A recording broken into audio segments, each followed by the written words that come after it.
Hello everyone, नमस्कार। श्री सिद्धि विनायक शिक्षण संस्थान के यूट्यूब चैनल पर आपका स्वागत है। हम बात कर रहे थे प्राचीन भारतीय इतिहास के स्रोतों में। इसमें लिखित साहित्य के अंदर हमने धार्मिक साहित्य की बात की थी। नंबर 2 पर अभी हम बात कर रहे हैं धर्मेतर साहित्य।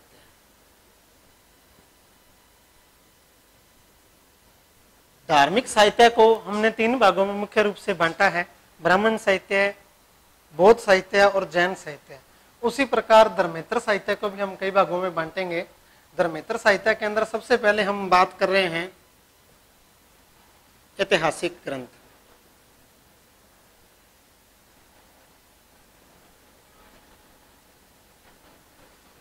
मुख्य रूप से 3 भागों में इसको भी बांट लेंगे, ऐतिहासिक ग्रंथ, विशुद्ध साहित्य और विदेशी यात्रियों का विवरण। ऐतिहासिक ग्रंथों में एक नाम राजतरंगिणी, इसकी हम पहले बात कर चुके हैं। कलहन का ये ग्रंथ है,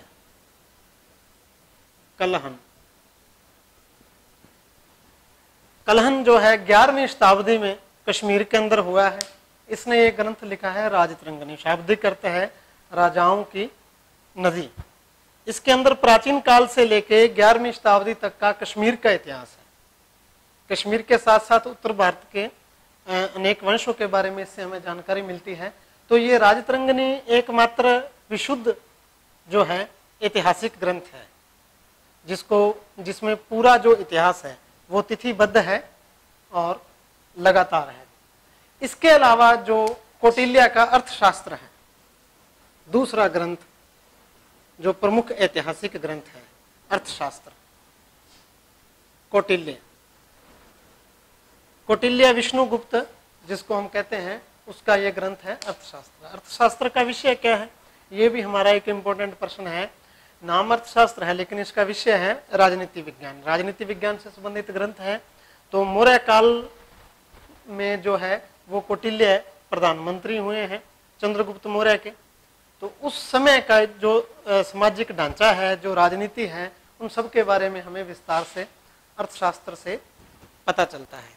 इसके अलावा इसके बाद के समय के अनेक ग्रंथ हैं जिनमें पुरुष चरित्र अनेक प्रकार के हैं, उनसे भी हमें जो है इतिहास के बारे में जानकारी मिलती है।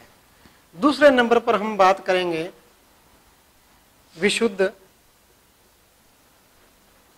साहित्य, विशुद्ध साहित्यिक ग्रंथ। विशुद्ध साहित्यिक ग्रंथों में अनेक प्रकार के जो काव्य ग्रंथ हैं, टीकाएं हैं, जो हैं लेख हैं, बहुत सारे ग्रंथों की हम बात करेंगे। मुख्य रूप से अगर इसमें हम बात करें तो सबसे पहले जो है पाणिनि की अष्टाध्यायी, पाणिनि ऋषि हुए हैं, इनका ग्रंथ है अष्टाध्यायी। दूसरा पतंजलि का महाभाष्य, जो पतंजलि इनका ग्रंथ है महाभाष्य। इन दोनों का विषय क्या है? पाणिनि का जो ग्रंथ है अष्टाध्यायी, ये व्याकरण ग्रंथ है और इसी की जो टीका है वो पतंजलि ने की है, महर्षि पतंजलि ने, महाभाष्य के नाम से। इन दोनों ग्रंथों के बाद जो है मुख्य रूप से हम बात करते हैं तो उसके अंदर मालविका अग्निमित्र, मालविका अग्निमित्र कालिदास का ग्रंथ है। कालिदास के बहुत सारे ग्रंथ हम जिनकी बात करते हैं, उनमें मालविका अग्निमित्र जो है, इसमें जो ऐतिहासिक सामग्री हमें ज्यादा मात्रा में मिलती है। मालविका एक स्त्री का नाम है, अग्निमित्र शासक है। इन दोनों की जो है प्रेम कहानी इस ग्रंथ में बताई गई है और तत्कालीन राजनीतिक इतिहास के बारे में इससे हमें जानकारी मिलती है। कालिदास दास के अलावा अन्य अनेक जो साहित्यिक ग्रंथ हैं, उनसे भी हमें इतिहास की जानकारी मिलती है। तीसरे नंबर पर हम बात करेंगे विदेशी यात्रियों का विवरण, विदेशी यात्रियों का विवरण। समय समय पर बहुत सारे विदेशी यात्री जो है भारत की यात्रा पर आए, जिन्होंने भारत के बारे में लिखा। मुख्य रूप से हम इनको 3-4 भागों में बांट देते हैं। सबसे पहले यूनानी, फिर चीनी, फिर तिब्बती और फिर मुस्लिम यात्री। इन सब के बारे में हम थोड़ी थोड़ी बात करेंगे। विदेशी यात्रियों के अंदर सबसे पहले हम लिख लेते हैं यूनानी।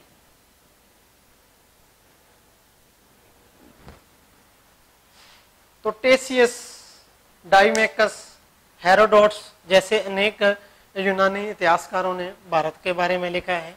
हेरोडोट्स, जिन्हें इतिहास का पिता कहते हैं, उन्होंने अपने ग्रंथ के अंदर, हिस्टोरिया के अंदर सबसे पहले भारत के बारे में, भारत और यूनान के व्यापार के बारे में, व्यापारिक मार्गों के बारे में, इन सब के बारे में बात की है। मुख्य रूप से जिस यूनानी की हम यहाँ पर बात करते हैं, जिनसे भारत के इतिहास के ऊपर बहुत ज्यादा प्रकाश पड़ता है, उनका नाम है मेगस्थनीज। मेगस्थनीज का ग्रंथ है इंडिका।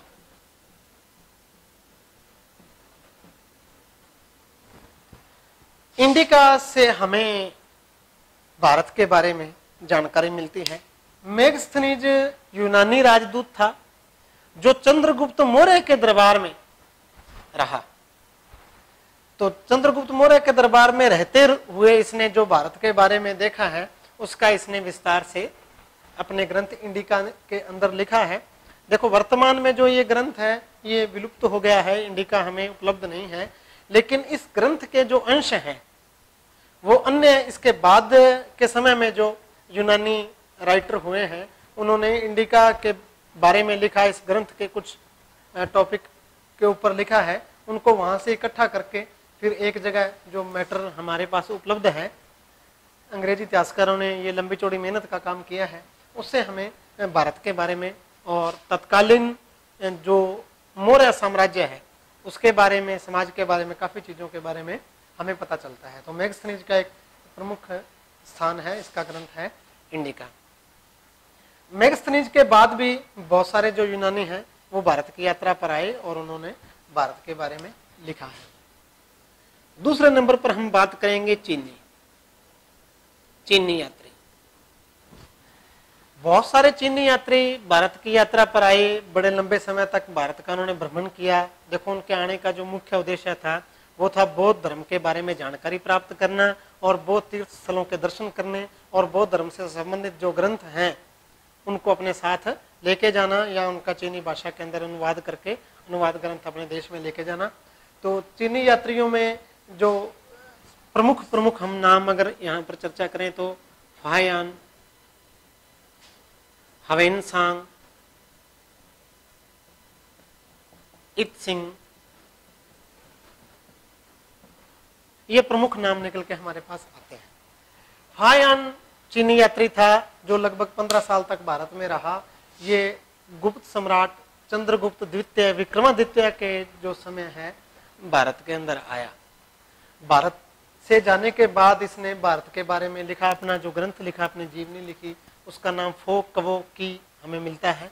फो कवो की ग्रंथ के अंदर इसने भारत के बारे में विस्तार से बात की है। ये भारत के अंदर मध्य देश को ब्राह्मणों का देश कहता है।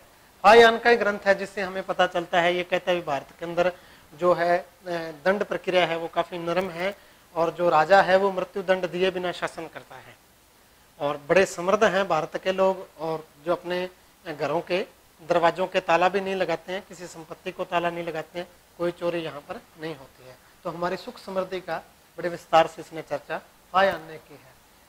फायान लगभग जो है 3री-4थी शताब्दी के अंदर भारत में आया है और इसके बाद हेनसांग, ये अंतिम जो सम्राट है हर्षवर्धन के टाइम में हवेनसांग आया। हवेनसांग को हम यात्रियों का राजकुमार भी कहते हैं, यात्रियों का राजकुमार हवेनसांग। हवेनसांग सम्राट हर्षवर्धन के समय भारत में आया और भारत के अंदर लगभग 14-15 सालों तक रहा, भ्रमण किया इसने। और यहाँ से जाने के बाद जो इसका यात्रा वृतांत है वो हमें मिलता है सीयूकी नाम से। सीयूकी फायान का जैसे हमने बात की थी, फोकवो की, इसका सियुकी नाम से हमें मिलता है वेनसांग का, तो इसने भी भारत के बारे में बात की है। इसके बाद 7वीं 8वीं शताब्दी में इत्सिंग और इसके बाद अन्य अनेक चीनी यात्री भारत आए और भारत के बारे में इन्होंने लिखा। तो इन सब ग्रंथों का हम अध्ययन करते हैं और इनके साथ उसी समय जो भारत में रचित ग्रंथ हैं उनका अध्ययन करते हैं। तो दोनों ग्रंथों का तुलनात्मक अध्ययन करने से जो सही एक दृष्टिकोण है वो निकलकर सामने आता है। तीसरे नंबर पर हम बात करेंगे यूनानी, चीनी, तिब्बती। अनेक तिब्बती इतिहासकारों ने भी भारत के बारे में लिखा है। इनमें प्रमुख हम नाम तारानाथ का लेते हैं। तारानाथ ने अपने ग्रंथों के अंदर भारत के बारे में बात की है। तिब्बतियों के बाद में हम बात करेंगे मुस्लिम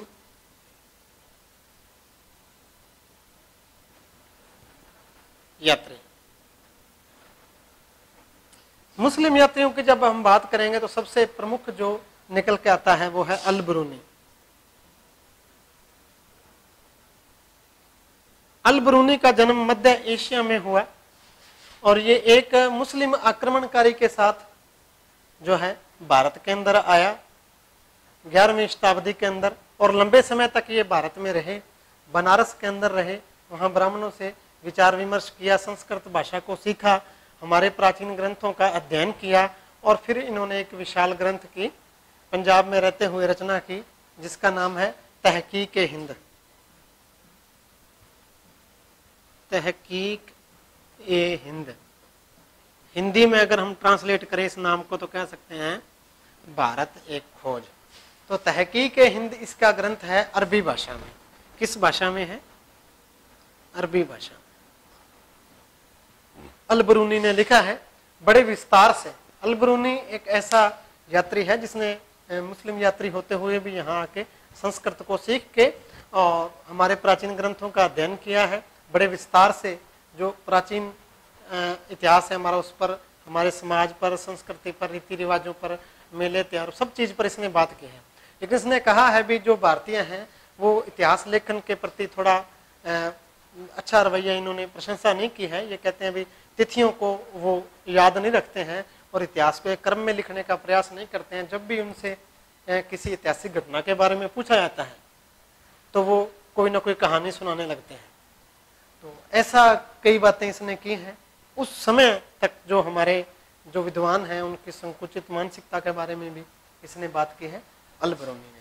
अल-बरूनी के बाद अन्य जो प्रमुख ग्रंथ हैं जैसे चचनामा नाम से।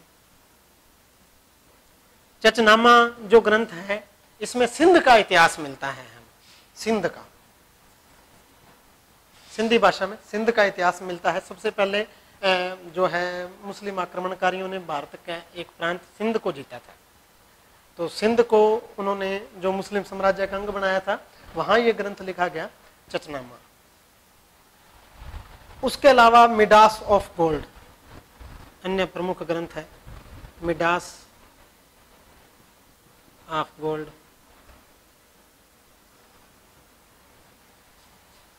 इसके बाद भी अनेक जो मुस्लिम यात्री हैं सुलेमान वगैरह समय समय पर आए और उन्होंने भारत के बारे में लिखा है। तो ये था विदेशी यात्रियों का विवरण जिसको हमने 4 भागों में बात की है। तो धर्मेंद्र साहित्य के अंदर हमने 3 भागों में बात की, ऐतिहासिक ग्रंथ, विशुद्ध साहित्यिक ग्रंथ और विदेशी यात्रियों का विवरण। आगे जो है हमारा एक टॉपिक बचता है तीसरे नंबर पर सी टॉपिक में, जिसको हमने लिखा था वंशावलियां इतिहास के स्रोत के रूप में। वंशावलियों की हम यहां पर बात करेंगे। आप लोगों ने शायद वंशावलियों के बारे में सुना होगा कभी, नहीं सुना है तो आप अभी सुनेंगे। वंशावलियां इतिहास का एक अच्छा स्रोत है, प्रमुख स्रोत है, और सबसे बड़ी बात है भी वंशावलियों को प्रमाणिक माना जाता है। इनको अदालत के अंदर साक्ष्य के रूप में भी जो है स्वीकार किया गया है, इतना प्रमाणिक माना गया। मतलब अगर कोई कोर्ट के अंदर कोई केस चल रहा है और वहां एक पक्ष वंशावली ग्रंथ को साक्ष्य के रूप में प्रस्तुत करता है तो अदालत उस साक्ष्य को स्वीकार करता है। अब बात ये आती है भी वंशावलियां है क्या। तो आप सबने जैसा सुना होगा भी बनारस में जो बही भाट हैं उनके पास बड़ी बड़ी बहियां हैं और उसके अंदर हमारा सारा जो हमारे दादा के पिता कौन थे, उनके दादा कौन थे, आगे उनके दादा कौन थे, इस प्रकार उनके पास पूरे हमारे वंश का डिटेल रहता है। आपने जरूर सुना होगा। तो वो है वंशावलियां। प्राचीन समय में अभी कई गांवों के अंदर अभी भी ये प्रथा प्रचलन में है, लेकिन ज्यादातर जहां गांवों से शहर बन गए हैं तो वहां ये परंपरा समाप्त होने लगी है। लेकिन प्राचीन काल में प्रत्येक समाज के अंदर अलग अलग जातियों के लिए, अलग अलग गोत्रों के लिए अलग अलग बही बाटों की व्यवस्था थी। जैसे मान लो एक गांव है, उसमें दो अलग अलग जातियों के लोग रहते हैं और उनमें अलग गोत्रों के लोग रहते हैं, तो अलग अलग जातियों के अलग अलग बही बाट थे जो 2-3 वर्षों के अंतराल में या 5-7 वर्षों के अंतराल में उस गांव में आते थे और प्रत्येक लोगों के जो उनके यजमान हैं, प्रत्येक आदमी के घर पर जाके तो वहां किसी बुजुर्ग का इंतकाल हुआ है तो उसके बारे में वो लिखते थे। किसी बुजुर्ग की मृत्यु हो गई है तो वहां उनके परिवार में बैठ के उस बंदे का पूरा जीवन चरित्र लिखते थे भी वो क्या नाम थे, उन्होंने जीवन में क्या क्या काम किए, उनके कितने पुत्र पुत्रियां हैं, कहाँ उनका विवाह हुआ, क्या उनके जीवन का प्रमुख घटनाक्रम रहा। तो 5-7 दिन 10 दिन तक जब तक वो लिखते तो उसी यजमान के घर पर रह के वहीं पर बैठ के उनसे पूछ के वो लिखते, क्योंकि जो वो लिख रहे हैं उसमें उनका कोई अपना खुद का निजी स्वार्थ नहीं रहता था, तो इस चीज को वो सही लिखने का प्रयास करते थे, इसीलिए प्रमाणिक माना गया है। तो वंशावलियां एक विशाल स्रोत है। अगर हम किसी भी अपने देश के किसी भी कोने में हम वहां की समाज संस्कृति का, वहां के सामान्य जनजीवन के बारे में घटनाओं का अध्ययन करना चाहते हैं तो हम वंशावलियों का अध्ययन कर सकते हैं। तो वंशावलियों की परिभाषा आपने यही याद रखनी है भी एक प्रकार से बही भाट, पांडे जिसको अपने कह देते हैं देसी भाषा में अपने इलाके के अंदर, तो वो लोग घर घर जाकर, जो वंशावली लेखक हैं वो घर घर जाकर लोगों से पूछकर जो उनके बारे में, उनके जीवन के बारे में, जो लोग गुजर गए हैं उनके नाम, उनके पिता के, उनके बच्चों के पूरा डिटेल से लिखा करते थे और इस रिकॉर्ड को एक बड़ी बहियों के अंदर पूरा संभाल के रखा जाता था। तो ये वंशावलियों का क्योंकि बड़ा विशाल स्रोत है और प्रमाणिक माना जाता है, इसलिए इतिहास के निर्माण में इनका खास योगदान है। तो प्राचीन भारतीय इतिहास के स्रोत में जो लिखित साहित्य था, इसके 3 भाग हमने बनाए थे, तीनों की हमने विस्तार से हमने इसके बारे में बात कर ली है। धार्मिक साहित्य, धर्मेतर साहित्य और वंशावलियां इतिहास के स्रोत के रूप में, तीनों की हमने बात कर ली है। दूसरा जो स्रोतों का एक भाग हमने बांटा था, पुरातात्विक स्रोत। नेक्स्ट वीडियो में हम पुरातात्विक स्रोतों के बारे में बात करेंगे। अभी के लिए इतना ही, धन्यवाद।